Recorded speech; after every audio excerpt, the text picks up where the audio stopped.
treat in store for you today. Yes, my next guest was born with music in his blood, and there was no doubt he was destined for the limelight. At just 19, he joined the band A1 and went on to have a string of hits and awards as well. He's also worked with some of the most talented people in the business, from Rick Astley, Michael Bolton and Jason Donovan. And there's no stopping him yet. Let's take a look.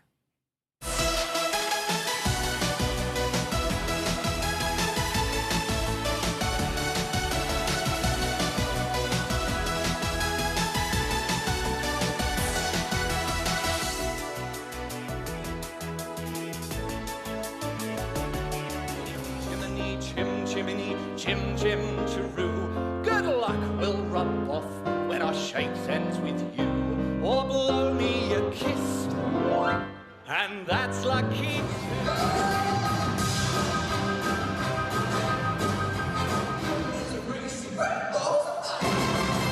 Please welcome to the show Mark Reid. Mark, thank you so much for being here today. Hi Elaine, it's lovely to be here. Now, looking back at your boy band days, I have to say they look very squeaky clean and very nice and tame. What was it really like? Because it can't have been that innocent, shall we say? Don't I look innocent? Well, actually, you know what? We were around back before the days of social media, so you could get away with a lot more, I'll have to say. But no, actually, we were quite well behaved. It's quite boring to say. If you remember back to the time around about the late 90s, early noughties, Five were kind of like the bad boys of pop. You know, Westlife were obviously the nice boys of pop, and we were kind of somewhere in between. But I think we very much did our, you know, we kept our business out of the press, and I think that was our management that kind of wanted us to portray a very squeaky clean image, because they also managed Steps as well, so that was over everything sunny in Planet Pop. How did you form in the first place? Well, as I mentioned, our manager, Tim Burton, he'd had great success with Steps, and he always wanted to have a boy band where all members could play instruments and write songs. So this was actually in a time where there weren't really a lot of playing boy bands. They were all dancing. Obviously now, you know, you've got McFly, Busted and One Direction, and several bands now, are much more musician driven. But back at that time, it was still on the tail end of the all dancing boy band. So being a musician, I kind of had to learn how to dance, and, you know, with varying degrees of success. I know, do you look back some of the outfits and some of the haircuts and cringe a little bit? But it was like, I look back, I'm of a similar vintage to you. I look back and it's like, oh my God, what was I wearing? What was I doing? I can't believe we're now considering ourselves vintage and old, like, veterans of the business. I mean, I feel very fortunate to still be working in the industry 20 years on. It's incredible, and we're even going out on tour next year as well with a new album. So it's nice. It is fun to look back, but it's also kind of we're really keen on writing new songs and making sure that we keep our fan base, you know, ignited, and they're absolutely amazing. The fans all over the world. Yeah, music is really in your blood, though, isn't it? I mean, you were kind of born singing and dancing and playing an instrument. Pretty much. I was destined to be in music because my mum was actually playing drums when she was pregnant with me. And I've got a very musical family, and I started playing piano when I was about 3 or 4. And so it was always meant to be. Yeah. And what do you like doing more? Do you love the performing side of things? Because you've had huge success songwriting as well. And I think sometimes when people look at bands like A1 and people like you, they think it's very one-dimensional. But you had to do everything, and you still do everything. One Dimension. That sounds like a good name for a boy band. One Dimensional. Actually, a lot of people did kind of think that, because it's just very natural. You see 4 dancing boys, you think, oh, they haven't got any talent, they've just been put together.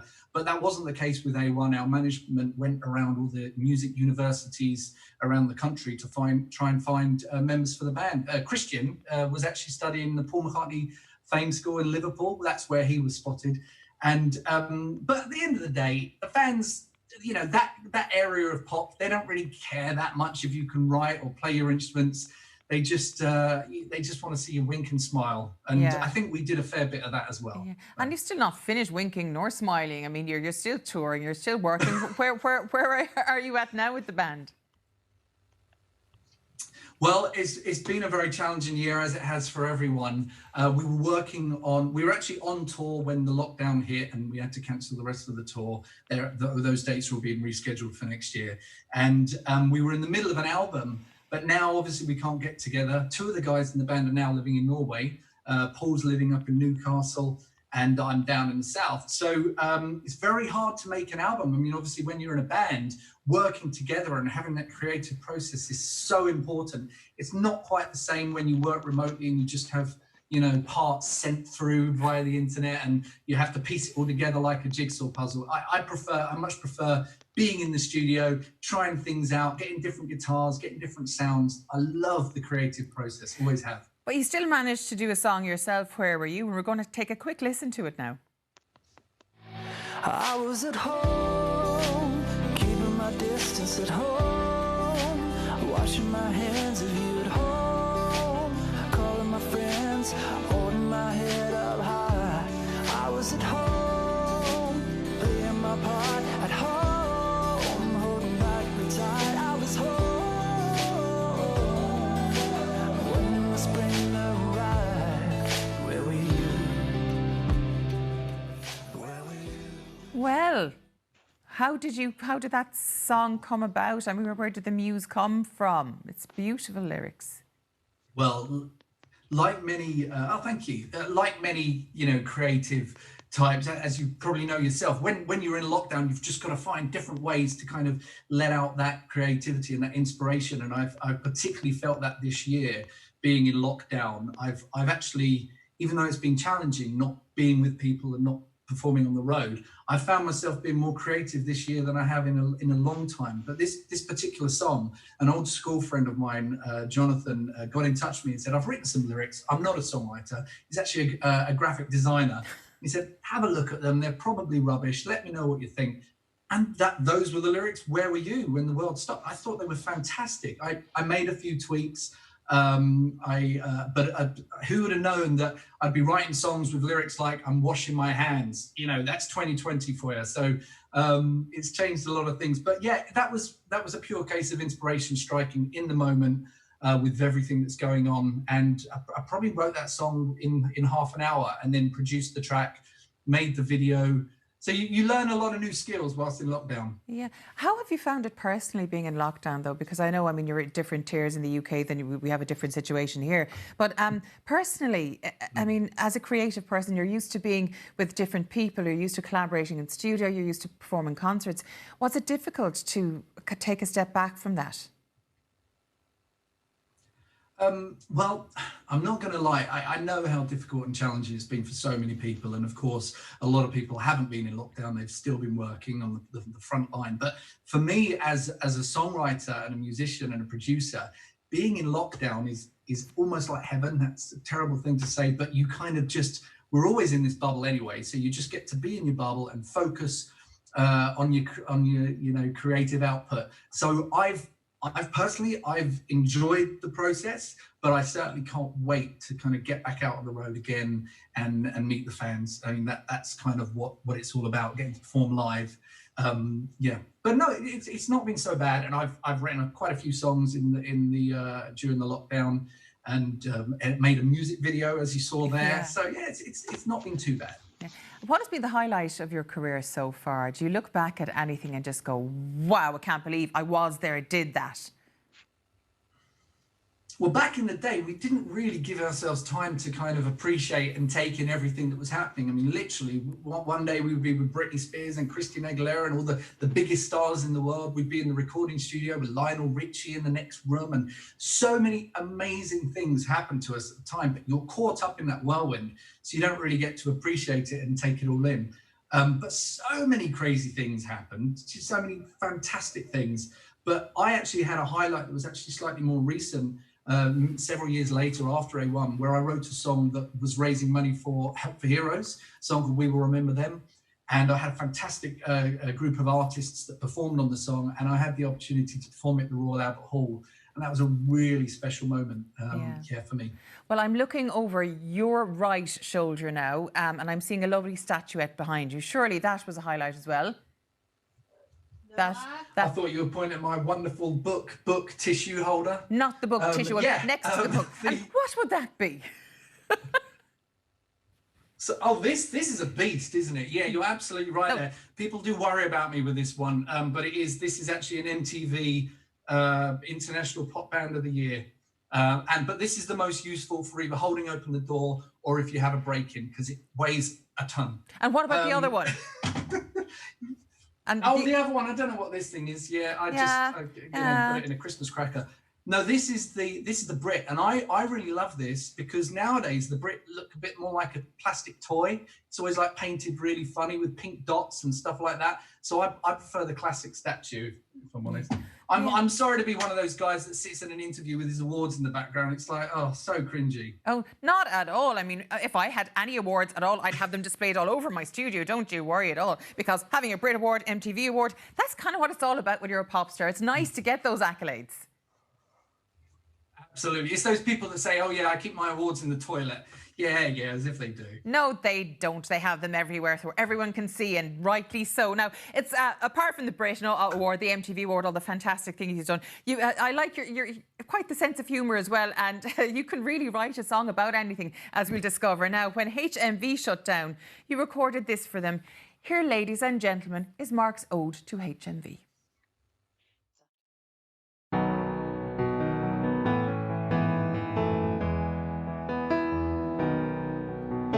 Goodbye HMV, though they never shop there anymore. You were the place they went to see which movies to download. You were all around the country, but then you vanished one by one. Now a dog and his gramophone may be left without a home.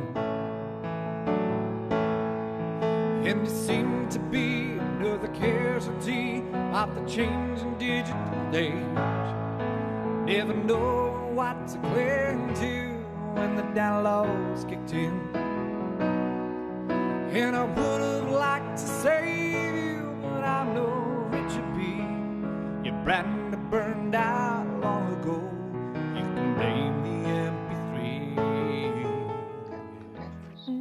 I kind of feel really sad watching that because, of course, it's amusing in one way, but in another way, I mean, they're the iconic high street stores. You went and you physically bought an album or a badge or your posters or your calendars and all the things we used to have. I mean, it's a sad thing to see it all gone now, really. It really is, and it's happening more and more. I think before long, there's pretty much only going to be Amazon left, and in fact, no high street stores, which is very sad. I remember I used to go to music stores like Woolies, Our Price, the Virgin music store as well. I can't remember what that was called, but I would love going through all the CDs and the singles to find our album. And I remember one of the first times I went in there, and this was when we first started out, and two fans came over and said, oh, you Mark Ray one, and it's such a thrill, but you can't have that anymore. You can't really have that interaction on the high street. So I was really devastated when HMV went under, but I mean, I know it's still there in some capacity, which is great, but there certainly isn't as many as there used to be. And I was just so inspired and moved to write something, and it just came out. When inspiration strikes, you never usually have that much trouble coming up with, words and lyrics. We were speaking to Steve Lillywhite on the show last week, of course, the legendary producer of U2. He produced The Fairy Tale of New York, and he is lamenting the very same thing. And now you can't really make music from releasing albums or singles because of streaming services. You need to be able to play live, and that's what the thing, that's where I suppose you come into the fore here as well, because at least that's something you can do. So, all going well, everyone's vaccinated, everything is good. When can people actually see you in action again? Well, that'll be next year, fingers crossed. I mean, we did this tour, The Boys Are Back tour last year, that's been rescheduled. Originally, it was rescheduled to February. Now I think it's been pushed back again, possibly to April. So it's all a little bit touch and go and up in the air at the moment, but all being well, we'll be back out on the road with a new album. So new material, but don't worry, we'll still be doing all the old hits as well. We're going to do a new song. Woo! No, we'll be doing all the hits. Well, even other bands' hits, like Take On Me. We had a big #1 with that, a-ha's classic. And songs like Caught in the Middle, Same Old Brand New. We might end, actually, I'll end on that note with a-ha's classic. They got to #2 with their version of Take On Me, and you guys got to #1. Mark, it's been an absolute pleasure talking to you today. Best of luck with the tour, which, fingers crossed, will happen in April. Thanks so much, Elaine. It's been really lovely talking to you. Hope to see you again. Okay, Merry Christmas.